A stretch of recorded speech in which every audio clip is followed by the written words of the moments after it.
Welcome to Aaron Mahnke's Cabinet of Curiosities, a production of iHeartRadio and Grim and Mild. Our world is full of the unexplainable. And if history is an open book, all of these amazing tales are right there on display, just waiting for us to explore. Welcome to the Cabinet of Curiosities.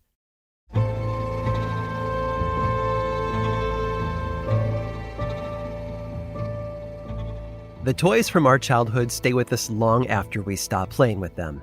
As adults, we may lose track of a beloved stuffed animal or a fun action figure, but we keep the memories. We remember how safe they made us feel in a darkened bedroom, or how much fun we had zooming them around the house as if they were flying. And yet, no matter what, we all grow up and leave childish things behind.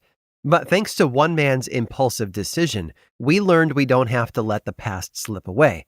Not only can we hold on to it, but we can share it with the people we love and keep that joy alive for generations to come. Harry Colburn was born in Birmingham, England in 1887. When he was 18 years old, he moved to Ontario, Canada, where he studied to become a veterinarian surgeon. Upon receiving his degree, he settled in Winnipeg, in Manitoba, but duty would eventually call. Harry joined the military when World War I became too great to ignore, and he hopped a train to Quebec for basic training. It was on his way to the camp when he encountered an odd sight. A hunter had killed a black bear and taken its cub to sell at a local trading post. Harry gave the man $20, and in exchange, he took possession of the bear cub, which he named Winnipeg, after the town where he'd been living. His plan was to raise Winnipeg for a little while before releasing her back into the forest. Unfortunately, Harry's plans changed very quickly. Winnipeg became a hit among the other troops. They played with her and let her stay in the bunks where she slept under Harry's cot. As she grew, however, Winnipeg got too big to live indoors and was relegated to outside, like a kind of watch bear for the soldiers. The more time they spent together, the harder it became for Harry to let go. He and Winnipeg had grown close, so close that when he was ordered to go back to England to fight on the Western Front, he refused to release the bear back into the wild. He instead snuck her into the ship with the other troops. Together, they traveled to the 2nd Canadian Infantry Brigade camp near Stonehenge in England. Harry let her roam free for a while they were there. She enjoyed playing among the large stones, but he soon understood that he would have to give her up. There was just no way for Winnipeg to go all the way with him to the front lines. So he reached out to the London Zoo, who agreed to watch her while he was away. Whenever Harry found himself on leave, though, he made sure to stop by the zoo and say hello to the bear that had kept him company during training. At the end of the war, Harry Colburn returned to the zoo, only to see that a lot had changed while he was gone. For one, Winnipeg was a star attraction by then. She brought joy to so many guests, especially the children, and so instead of taking her back to Canada, he chose instead to leave her there at the zoo. In 1918, Winnipeg the bear became a permanent fixture at the London Zoo. A few years later, a young boy named Christopher with his father Alan visited Winnipeg the bear. Alan had started out as a writer before enlisting to fight in World War I. When Christopher turned 1 year old, his father gifted him with a teddy bear that became like a best friend to the child, not unlike the relationship between Winnipeg and Harry. Alan went on to write some detective stories and mystery novels over the years, but at the urging of his son, he eventually turned to writing children's books. Christopher insisted that his father write about the stuffed toys that he played with daily. There was a donkey, a mother kangaroo and her baby, a bouncing orange tiger, and a small pink piglet. Alan squeezed them all in, along with the character of a young boy he named after his son, Christopher Robin Milne. Of course, the author couldn't forget about the most important character of all, the teddy bear Christopher had named after the Canadian black bear at the London Zoo, Winnie. Alan Alexander Milne didn't know it at the time, but his stories about Winnie the Pooh, Tigger, Piglet, and the other residents of the 100-acre woods would become some of the most beloved characters in all of children's literature. And it was all thanks to one cunning soldier and his pet bear.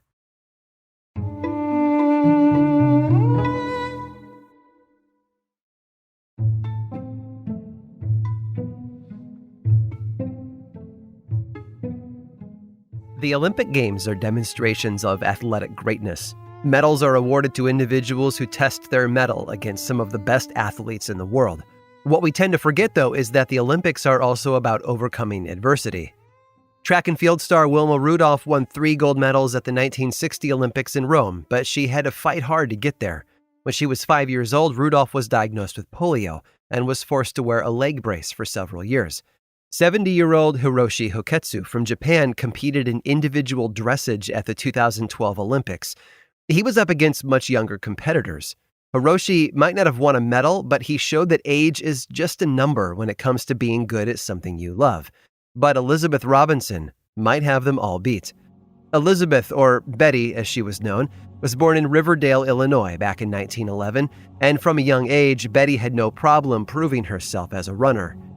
She attended Thornton Township High School, which was a short train ride away from her home. One morning, the 16-year-old junior left her home to catch the train, only to realize that she was running late. She had to act quickly or risk missing it and being late for school. Betty bolted toward the station. Meanwhile, one of her teachers, a man named Charles Price, was also waiting for the train. He caught sight of Betty running toward him as it pulled into the stop. Price turned away and boarded. The doors closed, and assuming that she hadn't been fast enough to catch it, he found a seat and settled in. A few seconds later, Price watched as Betty took the seat right next to him. The teacher also happened to be the coach for the boys' track team at the school, and he suggested that Betty run some sprints in the halls while he timed her. The school didn't have a girls' track team, and honestly, Betty didn't even know such a thing existed. But that didn't stop Price from training her, and it didn't stop Betty from pushing herself harder and harder. Her parents, used to seeing her with a guitar in her hand or on stage at a school play, began watching her race instead. They cheered her on as she competed in regional races before moving on to Olympic trials in Chicago and New Jersey. After 4 months of training and only a few meets under her belt, Betty earned a spot at the 1928 U.S. Olympic team. She traveled to Amsterdam, where she competed in the first ever women's 100-meter race. Betty narrowly beat out the Canadian challenger and took home the gold at only 16 years old. She achieved 2 things that day. Betty had become the first woman to win a gold medal for the 100-meter race, and she set a world record by doing it in 12.2 seconds. After graduating from high school, Betty attended Northwestern, and she started preparing for the next Olympic Games. However, in 1931, her life took a literal nosedive. Her cousin, a skilled pilot, had invited Betty to join him for a ride in his plane. As they were cruising above Chicago, the engine stalled, and the plane plummeted back toward Earth. The cousin's legs were broken in multiple places, but he survived. Betty fared much worse. Her body was discovered by a passerby, who assumed that she was too far gone to be saved. One of her legs and her left arm were twisted, having been broken in several places. She also had a massive wound over her right eye, and she wasn't moving. A Good Samaritan picked her up and placed her in the trunk of his car before taking her to the local undertaker that he knew. But when this undertaker got her on the table, he noticed something strange. She was breathing. Doctors worked tirelessly to save her, putting a rod and pin into her leg before encasing it in a cast running from the top of her foot all the way to her hip. Nobody thought that she would ever walk again, and running seemed to be out of the question. 6 months after the accident, Betty was finally able to lift herself out of her wheelchair. With her brother-in-law's help, she went from a few steps here and there to walking around her neighborhood. The walking led to running, and before she knew it, Betty was training again. 5 years passed, but by 1936, Betty was finally ready to compete again. Unfortunately, her injuries had left her unable to bend her knee and assume the starting crouch for the 100-meter race. Instead, she entered the 4x100-meter relay with 3 other women. They were up against the Germans, who had been favored to win. The race got off to a rocky start, with the Germans coming out strong. Betty was slotted as the 3rd runner of the race. As she ran toward her teammate to pass her the baton, the German competitor dropped theirs, giving Betty's teammate an opening to steal the lead, which she did. It took 5 years, a broken leg, and a lot of rehabilitation, but Betty Robinson had earned her 2nd gold medal. She hadn't merely overcome adversity, though. She had cheated the very powers of death and won. I hope you've enjoyed today's guided tour of the Cabinet of Curiosities. Subscribe for free on Apple Podcasts or learn more about the show by visiting curiositiespodcast.com. This show was created by me, Aaron Mahnke, in partnership with How Stuff Works.